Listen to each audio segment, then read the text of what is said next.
It's late. Your house is quiet. Not silent. Quiet. You turn on the kitchen light, and something moves. Not fast. Not loud.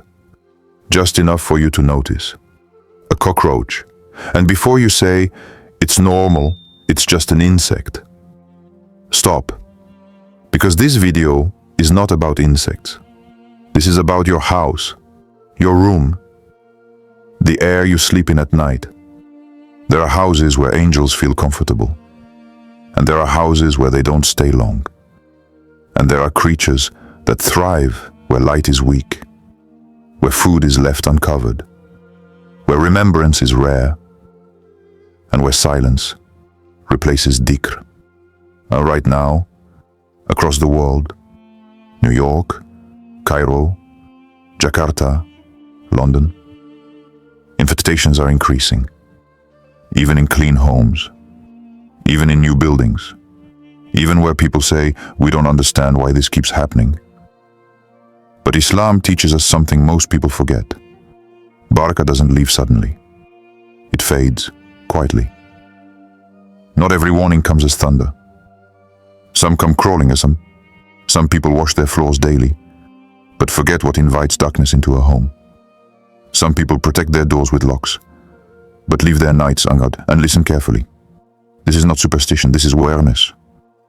Because when Qur'an is absent, when prayer is delayed, when remembrance disappears, a space opens, and nature and the unseen race onto space. Before I explain what the Qur'an actually says about this, before I tell you why small signs matter more than big ones, I need you to answer one thing honestly. Before you continue watching, go to the comments right now. Have you seen cockroaches in your home recently? Comment yes, if you have. Comment no, if your home feels protected. Don't skip this, because the rest of this video might explain something you've been ignoring for too long. Before starting this video, don't forget to like this video, because it gives us a lot of strength to continue sharing beneficial content. And I invite you to subscribe to our channel and activate the notification bell to stay informed of our next publications on the Islamic faith. Share it with your loved ones and leave a comment to tell me what you think. Thank you and good video. The physical reality. Let's pause the fear for a moment and look at reality. This is not a story from the past. This is not a myth. This is happening right now. In New York, families in high-rise apartments report cockroaches appearing even after professional extermination. Buildings cleaned weekly, trash removed daily. Still, they return. In Mumbai, entire apartment floors have been sealed off. Parents sleep with lights on because children wake up screaming, not from nightmares, but from insects crawling on walls at night. In Cairo, people talk quietly about it, not because they are dirty, but because they are ashamed. We clean every day. Why is this happening? In Jakarta, newly built homes, brand new, already infested within months. No cracks, no old pipes, no explanation that satisfies the mind. And here's the part people don't like to hear. Many of these homes are clean, floors washed, garbage removed, food stored properly. Yet the problem persists. Doctors warn that cockroaches carry bacteria that trigger asthma in children, skin rashes, infections, sleepless nights, anxiety, homes that no longer feel like homes. So no, this is not just about dirt. Islam never taught us to deny reality, but it also never taught us to stop at the surface, because neglect has layers. Physical neglect is what we see. Spiritual neglect is what we ignore. And when imbalance lasts long enough, it shows up somewhere. In the body, in the home, in the atmosphere. This is why some people say, we don't recognize our house anymore. Same walls, same furniture, different feeling. And if you live in a city, you already know this is increasing. So now you answer. If you live in a city and have noticed pests increasing over the last year, type your country in the comments. Where are you watching from? Is this happening in your city too? Because what comes next is not speculation, it's guidance. And it starts where most people never look. What Islam says about harmful creatures. Now listen carefully, because this is where Islam changes everything. Islam never taught us to panic over creatures, but it also never taught us to ignore signs. In Islam, harmful creatures are not random. They are tests, warnings, and sometimes mirrors. The Prophet, peace be upon him, taught that cleanliness is half of faith, not because dirt is ugly, but because neglect invites harm, physical harm, emotional harm, and yes, spiritual harm. Islam recognizes that some creatures thrive where balance is broken. That is why the Prophet, peace be upon him, warned us about maintaining cleanliness, covering food, removing waste, and protecting the home at night, not only for health, but for protection. And here is something many people don't realize. Angels do not remain in places of filth, persistent neglect, homes empty of remembrance of Allah. This is not folklore. This is part of Islamic understanding of space and presence. Where angels feel uncomfortable, protection weakens. And when protection weakens, other forces feel welcome. Now reflect on this deeply. Cockroaches survive in darkness, they thrive in filth, and they multiply in silence. And so do many spiritual diseases. Neglect of prayer doesn't arrive loudly. Loss of Barakah doesn't announce itself. Distance from Allah doesn't crash in, it creeps. Islam teaches us that imbalance appears first in small things. Not earthquakes, not fire, but irritation, discomfort, a home that no longer feels peaceful. This is why harmful creatures are not always a punishment.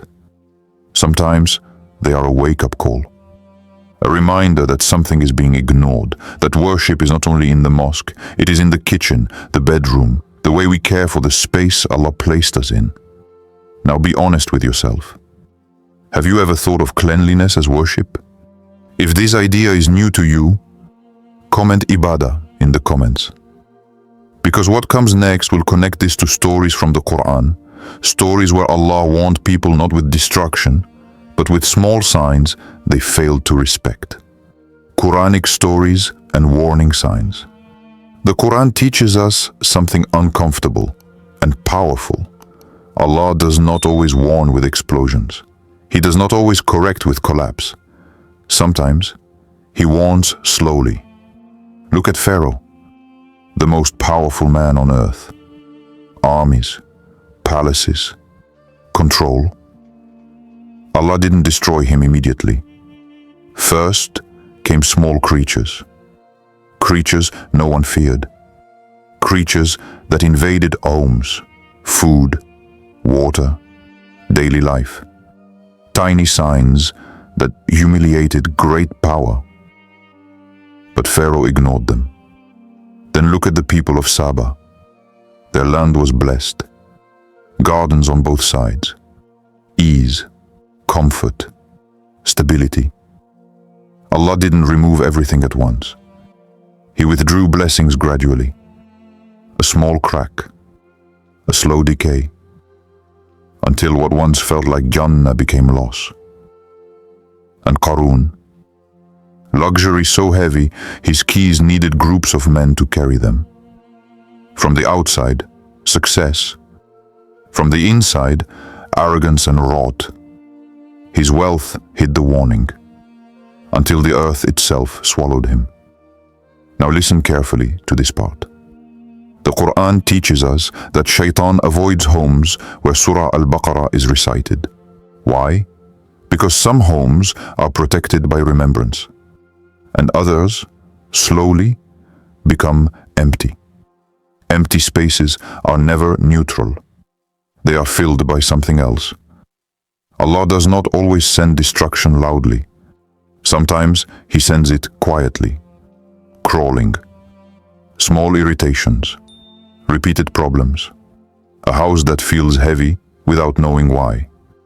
Not because Allah wants to punish, but because He wants to wake us up before it's too late. The people destroyed in the Qur'an were not destroyed for missing signs. They were destroyed for ignoring them. Now reflect and answer honestly. Which Qur'anic story hit you the hardest? Type the name in the comments. Because the next step will bring this warning directly into your home and explain the signs many people feel, but don't connect. When you're ready, we move to spiritual signs people ignore. Now this is the part most people want to skip. Because this isn't about insects anymore, it's about patterns. Cockroaches don't enter suddenly. They come when the door is already open. And the same is true for many problems we experience in our homes. Look carefully, not at the walls, but at habits. Music plays constantly, but the Qur'an is rarely heard.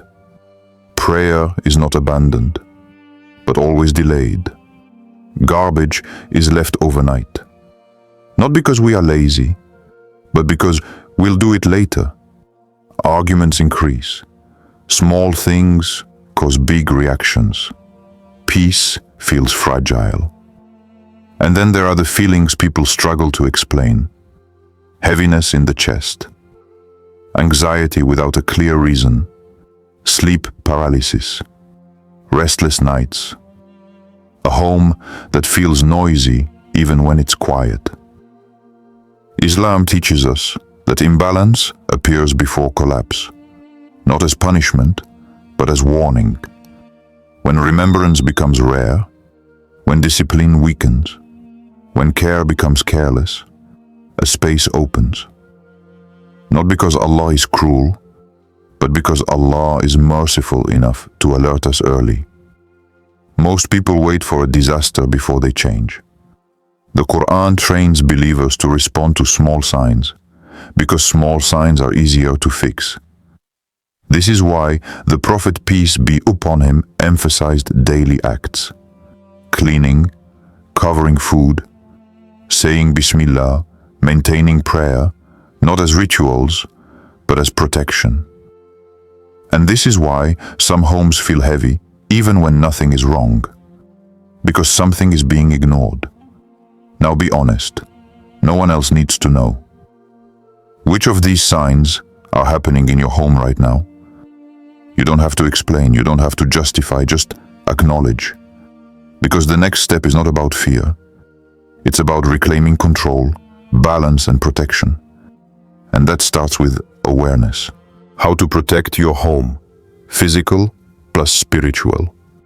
Now breathe. Because Islam never leaves us with fear. It always gives us a way forward. Islam never separates the physical from the spiritual. They work together. Start with what you can see. Cleanliness is not obsession. It is intention. Remove food overnight. Cover what remains. Take garbage out before sleep. Seal cracks, corners and openings. These are not just habits. They are acts of responsibility. But Islam teaches us that protection doesn't stop at the surface. There are homes cleaned daily, yet still feel heavy. So now comes what strengthens the unseen. Recite Surah Al-Baqarah in your home.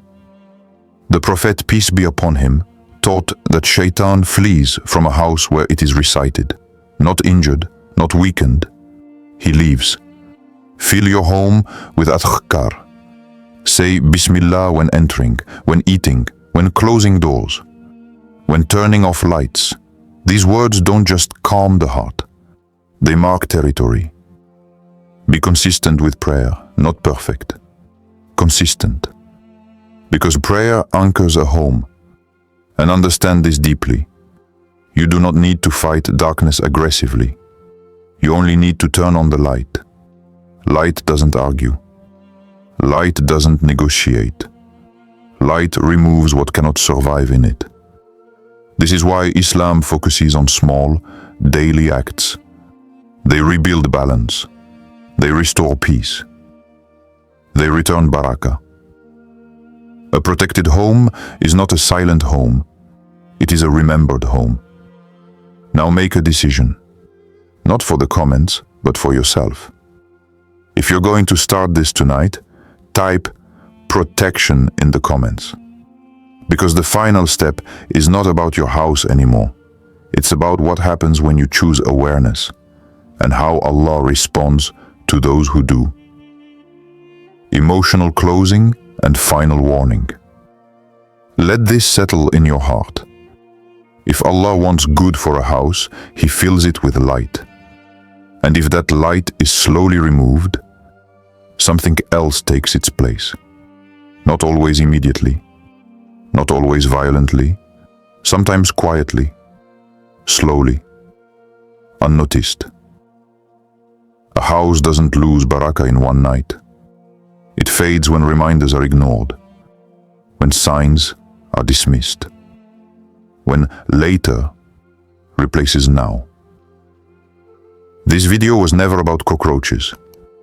It was about attention, about realizing that Allah speaks to us in many ways, through the Qur'an, through our feelings, through small disruptions meant to wake us up gently.